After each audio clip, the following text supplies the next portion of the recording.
Sports injury ছাড়াও দৈনন্দিন অ্যাক্টিভিটিসের ভিতরেও মিনিসকাস ইঞ্জুরি হতে পারে।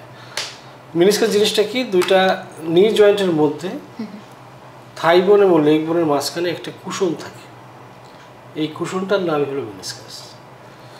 এই মিনিসকাসটার কাজ অনেকগুলো। একটা হলো যে এই কন্ডাইলটাকে এটাকে কনগ্রুয়েন্ট রাখে, ওয়েটটাকে ডিস্ট্রিবিউট করে, ওয়েটটাকে শেয়ার করে, এবং এই ডিজেনারেটিভ প্রসেসটাকেও স্লো করে।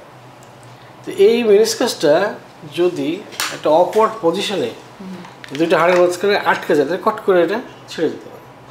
ইভেন বসার থেকে ওঠার সময় এরকম ঘটনা ঘটতে পারে, খেলতে যেয়ে এরকম হতে পারে। একটা অকওয়ার্ড ইন্টারনাল রোটেশনে বা এক্সটার্নাল রোটেশনে যদি আমরা পাটা রেখে যদি আমরা উঠানামা করি তাহলেও এরকম হতে পারে।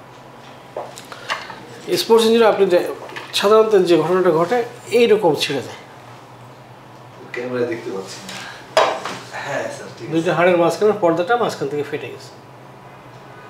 এই যে ইনজুরিটা এটা পেনফুল।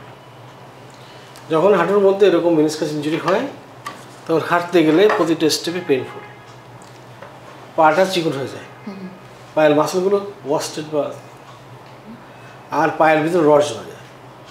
তাহলে পা ফোলা, ব্যথা এবং মাসেল ওয়াস্টিং হয়ে যাওয়া বা নরম হয়ে যাওয়া, এইটা সাধারণত এই মিনিসকাস ইনজুরি হয়ে থাকে।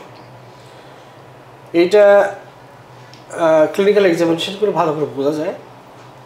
আমরা বলি ম্যাকমরি টেস্ট, মিডিয়াল বা ল্যাটারাল জয়েন্ট লাইন টেন্ডার, এটা দুটোতেই আমরা বুঝতে পারি। এবং যদি আমরা তার সাথে হিস্ট্রি মিলাই তাহলে এরকম আমরা বুঝতে পারি যে এটা মিনিসকাস ইনজুরি। মিনিসকাস ইনজুরি আপনি এখানে দেখলে বুঝতে পারবেন, এই থাইয়ের হাড্ডি, এটা লেগের হাড্ডি, এই দুটোর মাঝখানে এই মিনিসকাসটা, এটা একটা আর্থ্রোস্কোপিক ডাইরেক্ট একটা ফটোগ্রাফ, মাঝখান থেকে এরকম ইনজুরি হতে পারে। তো এই ইনজুরি হলে তো আপনি বুঝতেই পারছেন যে এরকম হাঁটলে ব্যথা হবে। বিভিন্ন টাইপের হতে পারে এবং এক একটা টাইপের চিকিৎসা এক এক রকম। আপনি অ্যাপ্রিসিয়েট করবেন যে দেখুন এই মিনিসকাসের চারপাশ লাল, এখানে প্রচুর রক্ত চলাচল আছে, এখানে ইনজুরি হলে এমনিতেই ভালো হয়ে যাওয়ার সম্ভাবনা আছে।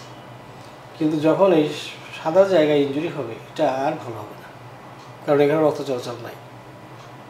তো এরকম যদি হয় তাহলে, এবং বিভিন্ন টাইপের আগে আমরা দেখালাম, কোনোটা দেখা যাচ্ছে মাঝখান থেকে ফেটে গেছে, ফেটে যেয়ে সরে গেছে, কোনো সময় একটু ফ্লাফ উঠে আসছে, কোনো সময় ট্রান্সভার্স, কোনো সময় রেডিয়াল টিয়ার হচ্ছে ইত্যাদি।